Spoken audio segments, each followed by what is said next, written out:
Res, res.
Good afternoon.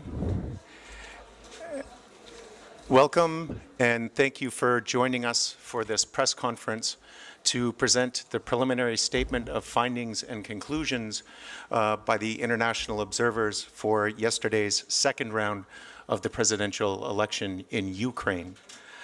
Today, presenting that preliminary statement will be George Tsereteli, the Special Coordinator and Leader of the Short-Term OSCE Observers, Angela Smith, the Head of Delegation from the Parliamentary Assembly of the Council of Europe, Doris Barnett, the Head of the Delegation of Observers from the OSCE Parliamentary Assembly, Rebecca Harms, the Head of the Delegation of Observers from the European Parliament, and Ambassador Peter Taylor, the Head of the Election Observation Mission from the OSCE Office for Democratic Institutions and Human Rights.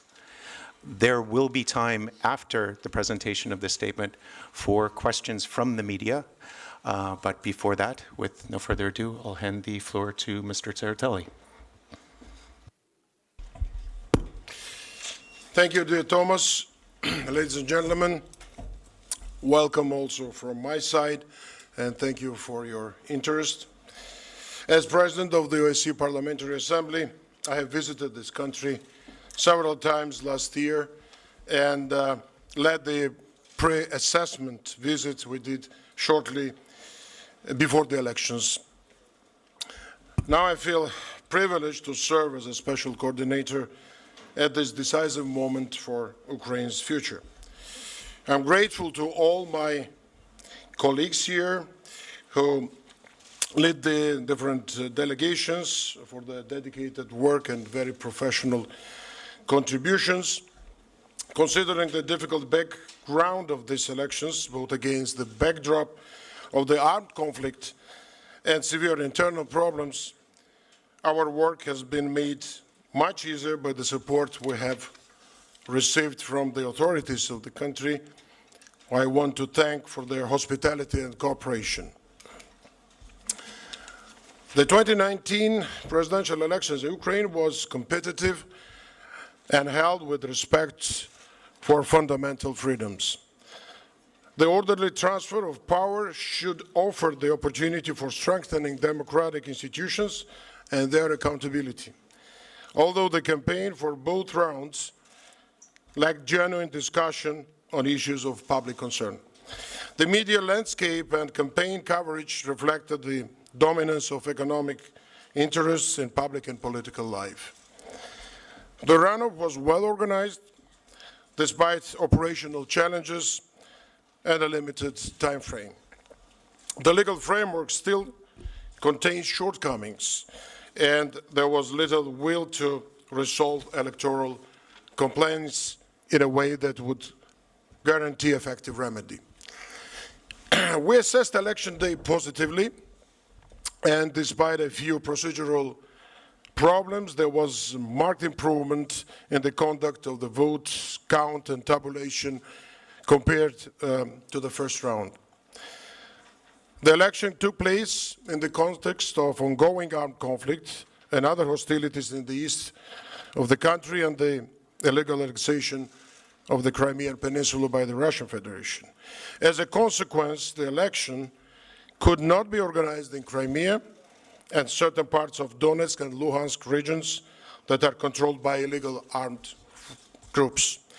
Despite time constraints, the Central Election Commission carried out all preparatory tasks efficiently and met legal deadlines. The election legislation regulates some, but not all aspects of a second round election, and not all these gaps in its regulations were addressed by the CC, but they continue to hold regular open sessions in a collegial manner, but also maintain the practice of holding preliminary meetings before sessions. The district election commissions were efficient in meeting deadlines with a light of time frame and coped with a heavy workload. The candidates choose to not conduct large-scale campaign rallies between the two rounds. At the same time, campaign activities at the national level intensified, and increased tensions between the two sides were reflected by massive and systematic negative campaigning and harsh mutual accusations. The increase in negative campaigning, to the detriment of the presentation of structured election programs and the conduct of an issue-oriented debate, diminished voters' ability to make an informed choice. The format of the much anticipated public debate offered only a limited opportunity for voters to acquaint themselves with the candidates' programs. ODIHR's media monitoring results indicate that overall the monitored private channels provided imbalanced and biased coverage of the two candidates. During the second round, our ODIHR colleagues observed and were informed that misuse of state resources continued, both at the national and local level. More than 90 criminal investigations were initiated concerning irregularities related to the first round and election day, and 13 new criminal investigations into vote buying were initiated during the second round, including cases against the incumbent's campaign. So election day was peaceful, with a voter turnout more than 62%, and it's quite high. We assessed opening and voting positively in the overwhelming majority of polling stations observed. The precinct election commissions worked transparently and almost always adhered to established procedures during the voting. Some problems with the secrecy of the vote were noted again, albeit less than in the first round. Continuing and counting and tabulation process was assessed positively overall. So these are some key words from our statement. You will hear more from, of course, from our colleagues, and you will receive the full text at the end of this press conference. Now, a little bit my personal conclusion. This competitive election has again brought about change.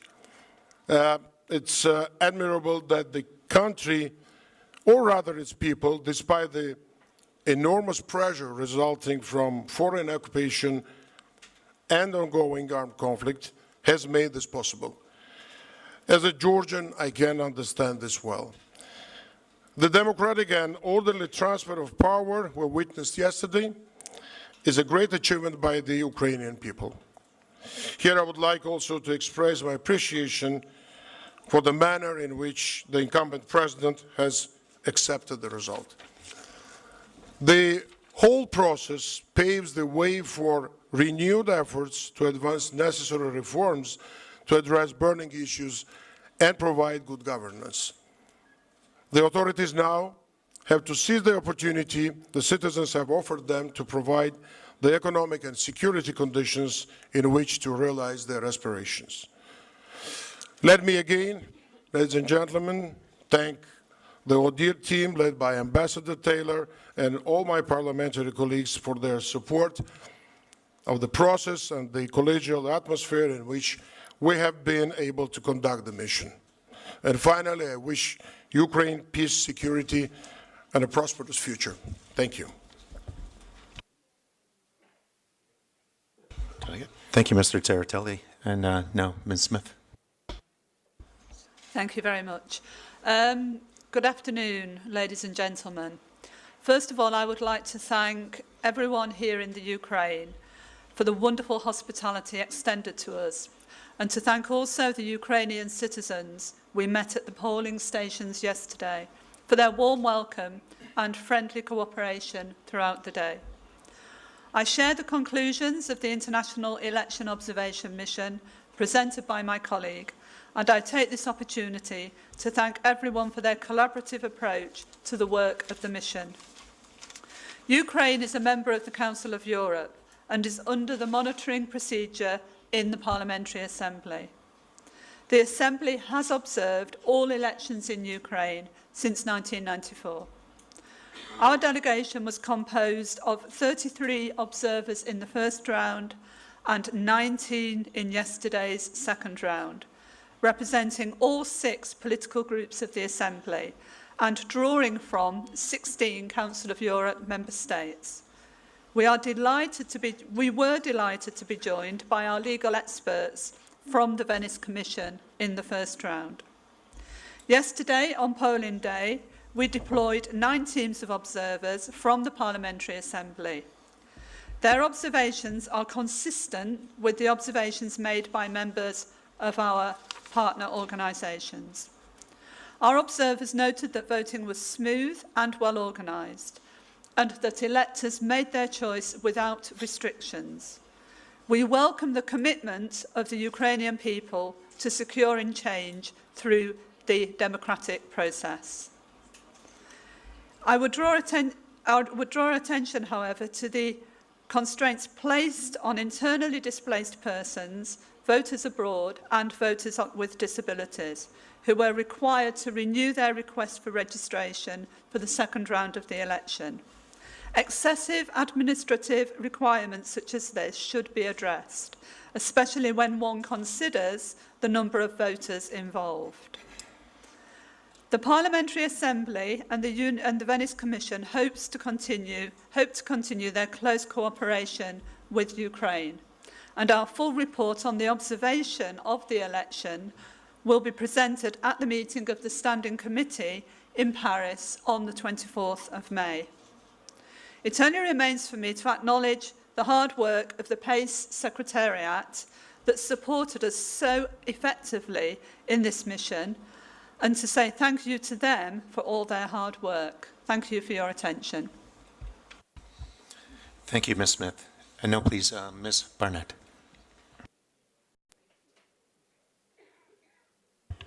And also from me, good day, ladies and gentlemen.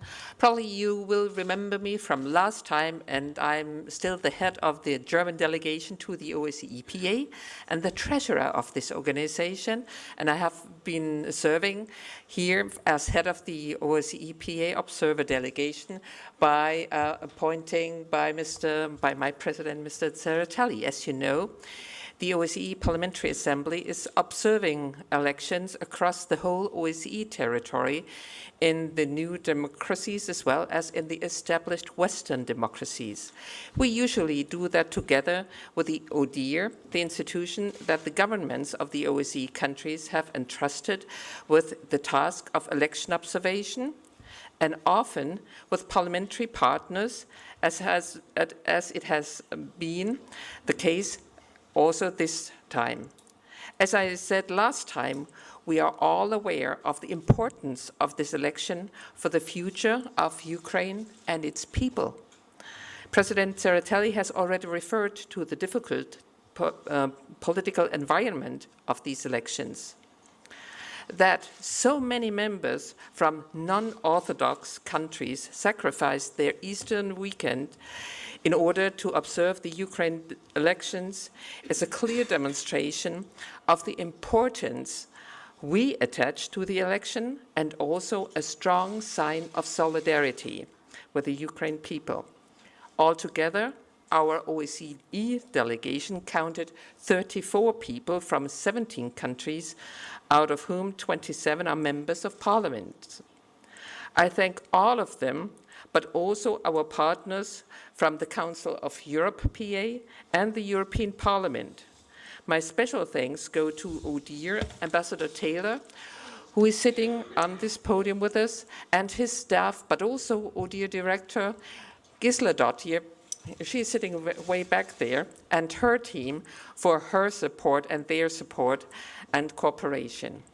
I have been here for a pre-assessment visit not long ago and had the opportunity to talk to some NGOs and the media, and then I led our delegation during the first round.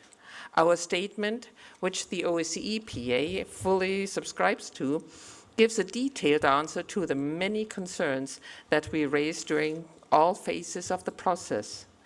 Despite the many concerns we had, also regarding potential violence, Election Day was again well administrated and without any disturbances. The Ukraine people deserve praise for their conduct and their obvious will to use their democratic rights. Of course, we found again many details, problems, and deficiencies which need to be addressed. And after all, parliamentary elections will follow soon or sooner. I would also like to point out that some of our criticism towards electoral bodies is not meant as indicating in a way that we doubt that most of this has been done in good faith. The CEC in particular was faced with many dilemmas resulting from insufficient laws and specific circumstances which had and will have to be resolved one way or another. The real work lies ahead.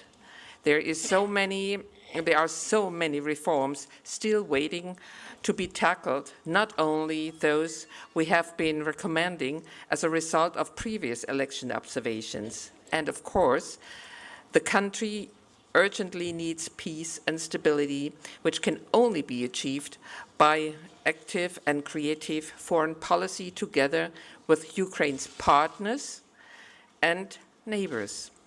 The OSCE is the most important multilateral organization that can be instrumental in this. Again, as last time, I have to apologize that I have to leave early because the plane is not waiting for me and I have not a government plane waiting. So, dear colleagues, I'm certain that my colleagues here on the board will be able to answer all the questions you may have later on. Thank you. Thank you, Ms. Barnett. And now, please, Ms. Harms. Ladies and gentlemen, let me first of all welcome all of you today on behalf of the European Parliament's delegation, and thank you for your interest in our observation of this indeed crucial vote for Ukraine. Like my colleagues before, I can say that I really enjoyed the hospitality of the country. It's actively involved citizens in the process, and I also enjoyed the very nice cooperation with the colleagues of the other organizations responsible for the common observation. First of all, I would really full-heartedly like to congratulate the citizens of Ukraine for their deep commitment to democracy demonstrated in competitive elections in which they had really a free choice. We also, as European Parliament's delegation, welcome the statesmanship demonstrated by the incumbent Petro Poroshenko in accepting the democratic choice of Ukrainians on election night at a very early stage, even after a very heated campaign. Yesterday's vote is first and foremost a victory of the Ukrainian people. The election was conducted in a peaceful and orderly fashion, paving the way for a democratic transition of power in the presidency. Ukrainians showed up at the polling stations in large numbers. Other European countries would wish for this, to decide on the future of their country. No acts of violence have been observed and reported, and this is all the more crucial to underline given the very specific situation in which these elections took again place. I sincerely regret that many Ukrainians could not vote because Russia has illegally annexed Crimea and the aggression continues in eastern Ukraine. The election took place against the backdrop of the war, which is devastating eastern Ukraine, and this war has been launched by Russian President Putin, and the objective is still to destabilize Ukraine. Tragically, there have been 13,000 deaths in the last 5 years, hundreds of thousands of wounded, over 1.5 million internally displaced persons, 1 million refugees, and 3.4 million people in need of humanitarian assistance. The consequences of the war have demanded a huge amount of effort of Ukrainian people. The corrosive anti-Ukrainian propaganda coming from Russia was again a prominent feature during the campaign. This propaganda targeted the country and its leadership ahead of the vote and before the important decisions the authorities will have to take in the coming months on the future of Ukraine. Today, I enjoy to have the task to deliver the message that the European Parliament encourages and supports the incoming president in continuing and strengthening reform efforts, particularly in fighting corruption and poverty. We are confident that the incoming president is fully aware of his responsibilities. In carrying out these reforms, he can fully rely on our support, on the support of the European Union. As Mr. Tusk, the President of the European Council, said already yesterday night, the President-elect of Ukraine can count on the European Union's strong support on the country's reform path and its sovereignty, independence, and territorial integrity. The reform agenda should be carried out in close cooperation and good faith with all other state institutions, notably the Verkhovna Rada. Ukrainian citizens have given the new president a strong mandate with an overwhelming vote. This result, and I say it to all the colleagues in Rada I know very, very well, and I appreciate the cooperation with them. This result could also read as a serious reform appeal to the Rada. In support of the reform agenda of the Rada, the European Parliament, which my colleagues and myself represent, stands ready to continue its work in the area of capacity building and in promoting a culture of consensus through the Jean Monnet dialogue process. For us, it was nice to see the European path of Ukraine is now enshrined in the Ukrainian constitution. It is the path charted by the revolution of dignity and the way most of the Ukrainians want to go for their freedom, but also for a decent, a good, a better life. The European Union and the European Parliament will firmly support Ukraine in this endeavor. I thank you for your attention and wish all the best. Good luck to Ukraine.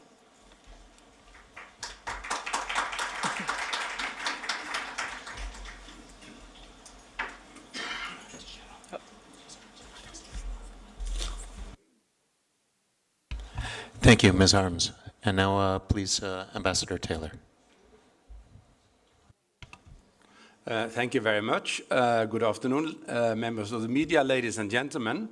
Welcome, I repeat this. And also it's a pleasure to sit here representing the OSCE Office for Democracy and Human Rights, and in particular the ODIHR election observation team, and to share the podium with our parliamentarian partners.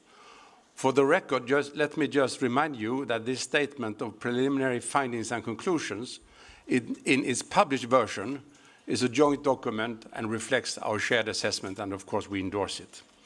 As a last speaker, much has been said. I would just add a few things. As I said at the first press conference, this is the 13th mission that we are presently finalizing. And I would like to remind you of the objective of an election observation mission. And that is, in this case, to assess Ukraine's commitments and obligations for compliance with the country's OSCE election-related commitments, other international standards for democratic elections, and with national legislation. And the details and the number and the assessment that you will find in the document, all this is based on a very solid ground and in line with the methodology that ODIHR election observation mission use in its participating state. It's nothing special for this country. My team, we have been here for 10 weeks. And through our long-term observers who have been covering the entire country, they have also followed events in the country, and I would like actually to send them a very special welcome. Thank you. They are still working out there. They will continue to work. Some of them are still observing. Everything is not ready yet. But the big thank you go to them who have given us 360 written reports. They have answered all our questions, so that we can present the document as we can. As already been said, we were roughly 700 observers yesterday, out of which 630-something came from ODIHR. And just to remind you where we are standing is that together with all partners of ODIHR and our parliamentarian partners, we observed opening, voting and counting in 2,322 polling stations. We visited a few of them more than once. And later we followed the tabulation in 112 district election commissions. So I would argue we are standing on a very firm ground, what we have agreed upon. And the stats that we have on election day guarantees the accuracy of our findings of yesterday. It is a preliminary statement. We still get more information, so figures may change a little, but still. As has been said, the election day is assessed positively, but as has also been said, there is scope for further improvements, as previous speakers have said. So I would like to remind you that the ODIHR team, we continue to stay in the country. Our long-term observers will be here for a week, 10 days. The core team will stay and will be able to enjoy the hospitality of the Ukrainians. So thank you for that. But we will also continue our observations for the important period of after the election day of complaints and appeals. And in this way, we will be able to do what we are here for, to observe the entire electoral process before, during, and after election day. And also remind you, this will end up with a final statement in a few months' time that will also include recommendations for the improvement that we see possible and necessary. Thank you, and thank you for your attention, and thank you also to my colleagues on the podium for good cooperation. Thank you very much. Thank you, Ambassador Taylor. Now, as mentioned earlier, we do have time for questions from journalists. So I'll ask you first to raise your hand, and we'll have a microphone brought over to you. Before you ask your question, please, if you could just provide your name and the media outlet which you represent.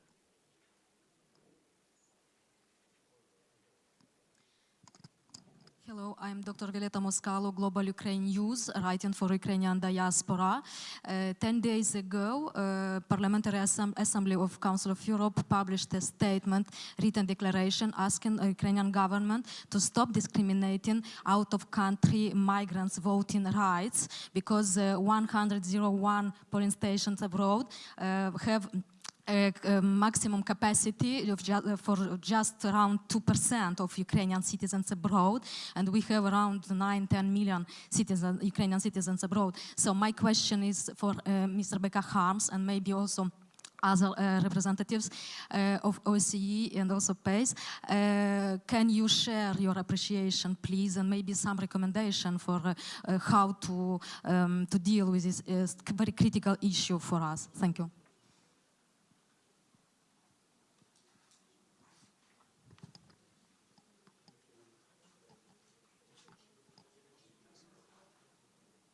So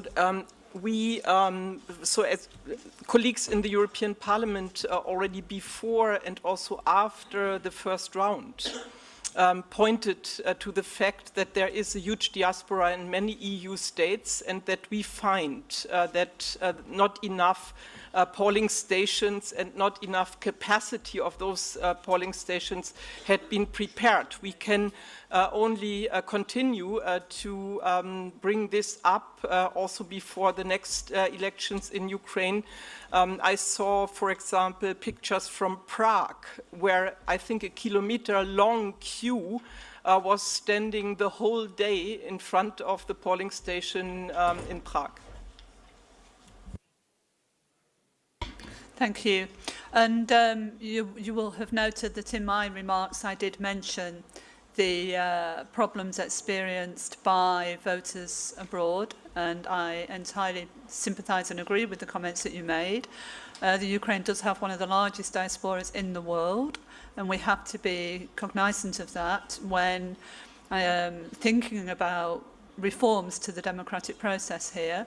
The Council of Europe stands ready to support Ukraine as strongly as it possibly can in developing the right reforms to ensure that in the future members of the diaspora can vote,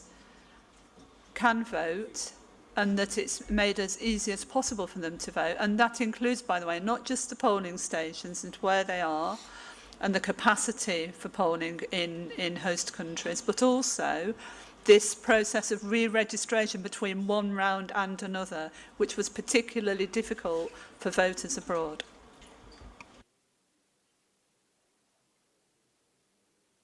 No, just add a few words as far as you addressed also OSCE. So I can agree with my colleagues and also with you. I also watched on TV today and yesterday big queues in many capitals. So the issue should be addressed. It's a matter of resources, it's a matter of organization, it's a matter of also goodwill. And I think it should be and it will be addressed in future, as far as we know, quite soon we'll have also parliamentary elections. So it should not be neglected, simply to say. Thank you.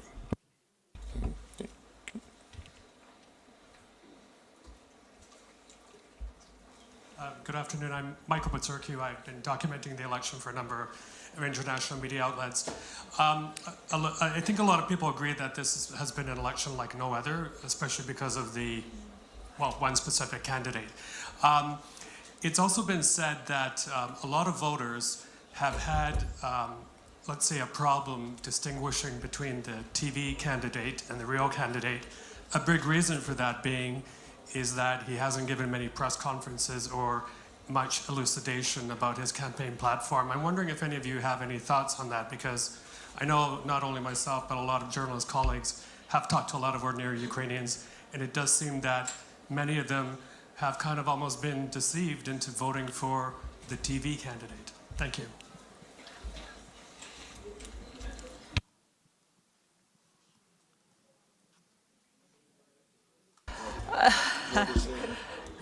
That's the... Sorry. Oh, sorry. It's a good question. I mean, he's not the only, let's face it, the only candidate on the international stage in a democratic process that appears to us more as an actor than a politician. Let's face it, he's not the only one. Let's be clear about that. And I think it's now incumbent on all partner organisations and politicians, particularly across Europe, to support the new president now in engaging in the reform process and engaging in the job of securing for Ukraine that prosperous and democratic future that we all aspire to, not for the Ukraine. So, you know, he's won. He's a disruptor, as one would perhaps claim that he's a disruptor. That I think places Ukraine in exactly the same place as many European countries at the moment. And I think, as I say, we have to support the country now and support the new president in making sure that he gets this right and that he addresses the key issues around corruption, national security, prosperity, democracy. No, I think it was a very good answer, but from our side, you know, you said a TV candidate. I mean, there's a candidate who was elected yesterday with huge numbers, about 73%. I think it's a big achievement. But he won with the legal means. Nothing was illegal. And as we also, all the delegations quite positively assess the process. But now time comes when he should deliver not as a TV candidate, but as a real president. And we wish him and also wish Ukrainian people to succeed and to see, you know, the deliverables and to see, you know, development and also to see peace, security in this country. It's a huge task. We're just talking with my American colleagues here from Congress and from IEOM and with others that, of course, I think a new president feels all the complexity and a huge burden of the 73% too. It's not easy to manage with this, and our hope is that he, with all the Ukrainian political elite, and of course with the people, first of all, of Ukraine who supported him, will manage to change the situation in this country, security-wise, economic-wise, corruption-wise. I mean, many things that are in this big package, and I think a new president should address those issues properly. You like to say something? Mm-hmm. Okay. So, since I observed all elections in Ukraine since 2004, I would like to say that my feeling is that in these elections, voters really sent a signal against the old political players, the old political class of Ukraine. And it was also an expression of mistrust in more people than only Petro Poroshenko, is my impression. And I would be happy if there would be a process among those politicians to think about this signal by such a huge number of Ukrainians. On the other hand, it's quite interesting also for international observers and friends of Ukraine to think about what does it mean that Ukrainians in that big number are voting for a man about whom in all our countries there was only one question shortly before the elections: who is Volodymyr Zelensky?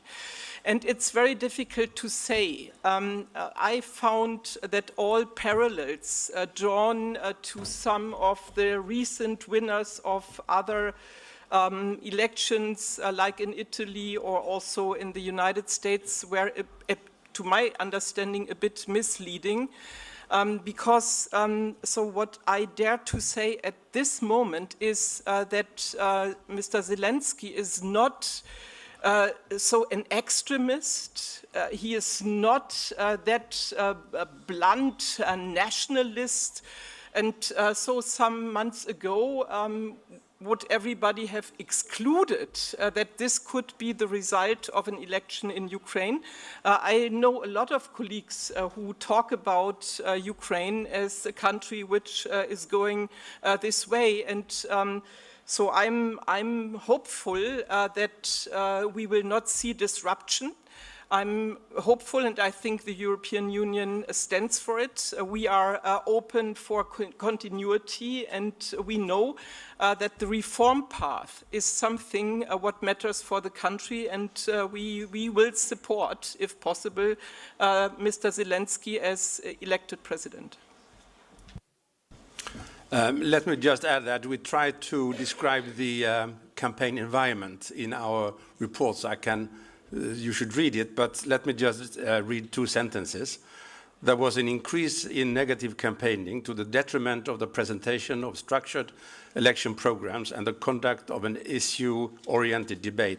This diminished voters' ability to make an informed choice.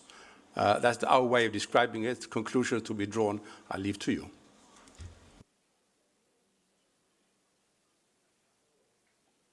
I think we have time for a couple more questions, so please, 2 more. Yes.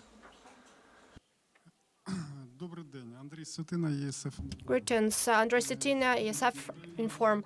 Ukraine has ratified the agreement in 2014 about countering human trafficking. I'm the investigator journalist, and I have been working with these investigations for 15 years now. When Mr. Zelensky comes to power, in your opinion, what are the prospects in this area?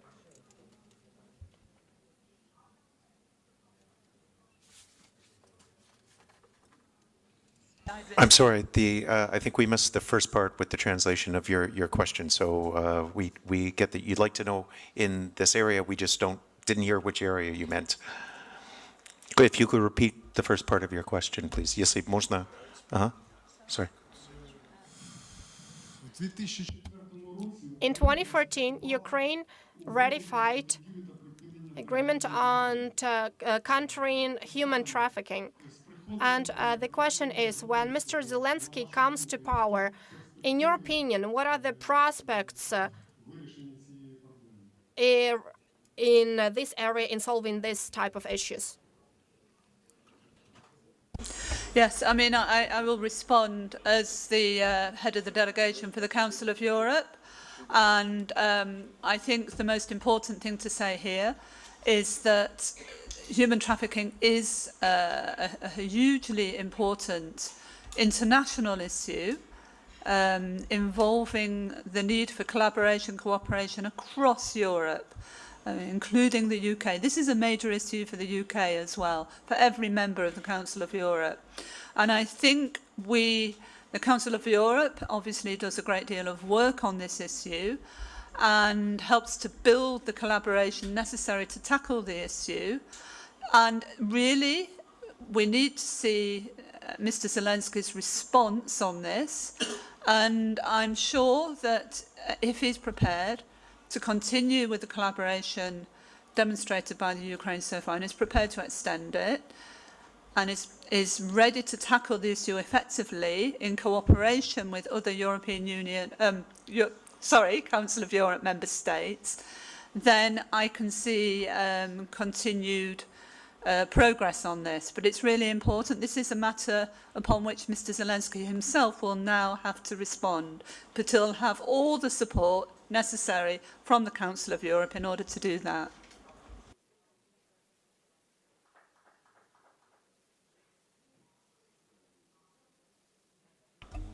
just to add, what Mr. Zelensky will do, I guess it will be clear in coming days and weeks. I think he will outline his priorities, and I think I fully agree with my colleague that trafficking is a global challenge. So especially, of course, in the countries and the places with conflicts and the conflict areas.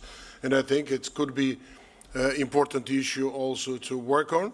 And from our side, as all my colleagues reflected today, we are ready to support with our means. For instance, in the OSCE, and especially in the PA, we have a special representative, a member of US Congress, Chris Smith, who's very active in trafficking issues. And I think if they need, Zelensky or his team or Ukrainian government or parliament, they will need our assistance, so we are ready to provide it.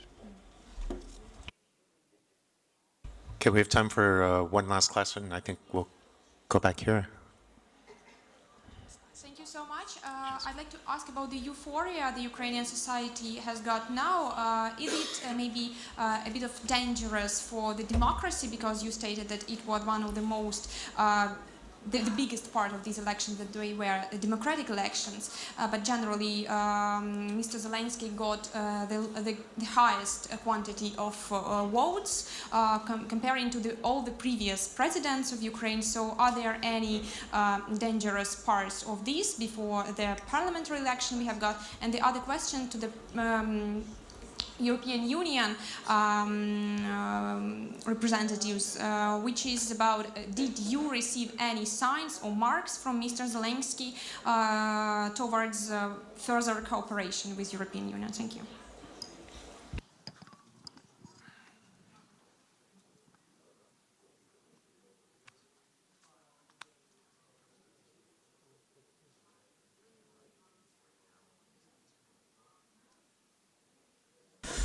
I'll go first again. Look,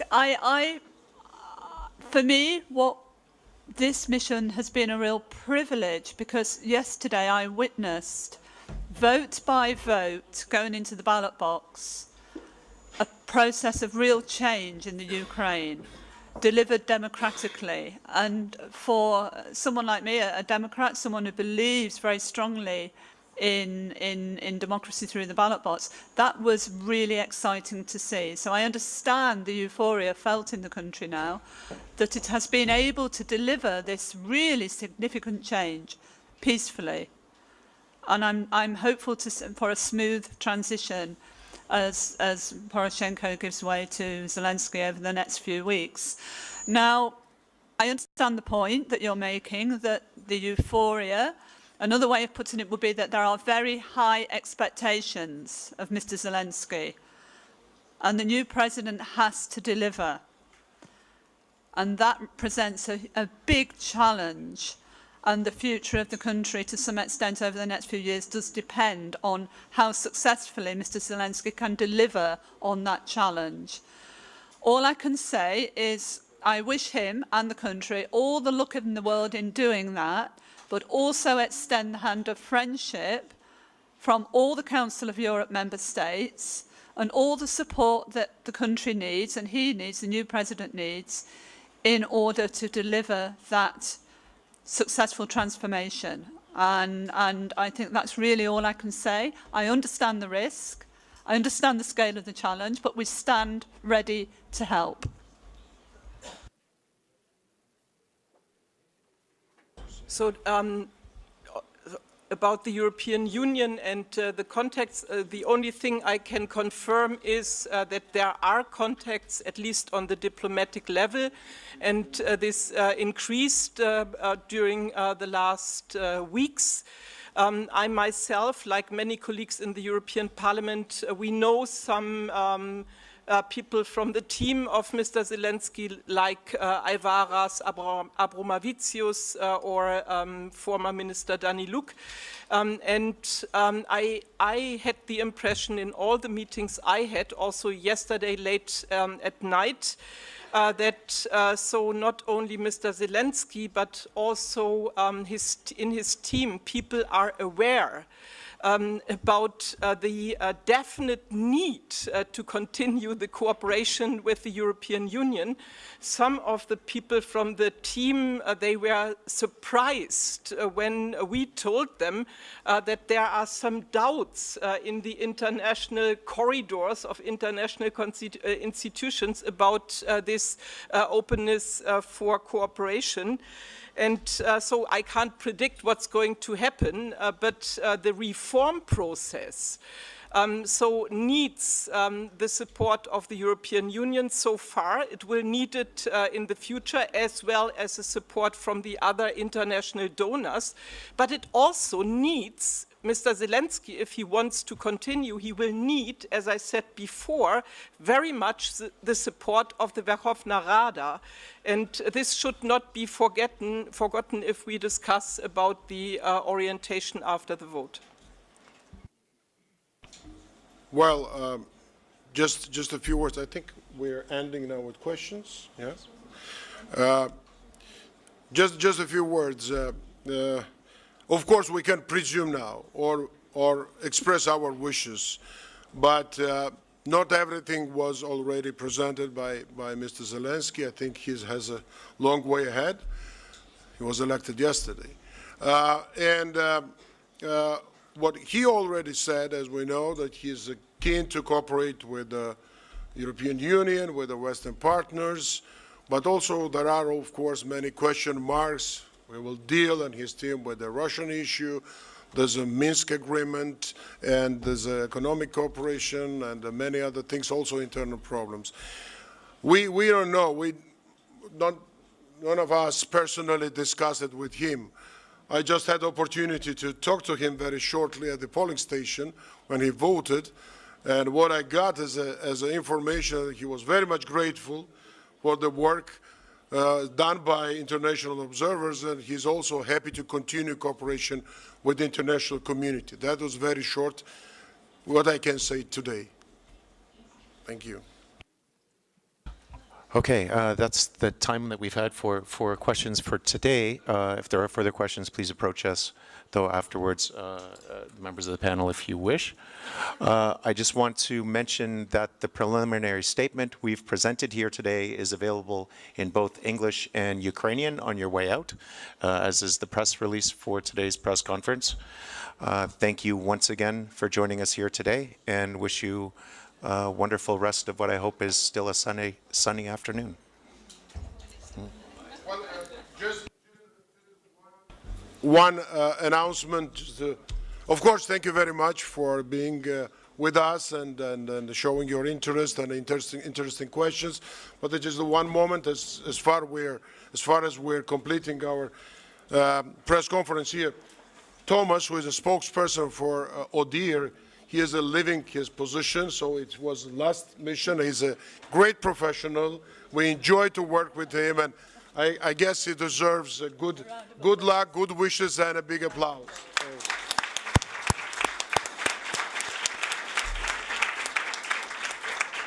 Thank you very much.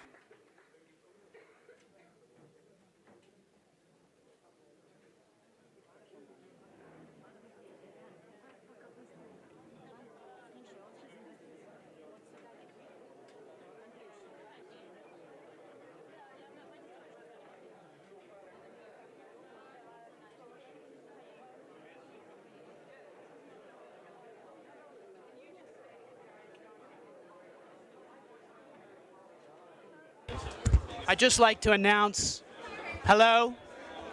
I'd just like to announce that we will have a press conference starting in the next 15 minutes by NDI, followed by IRI.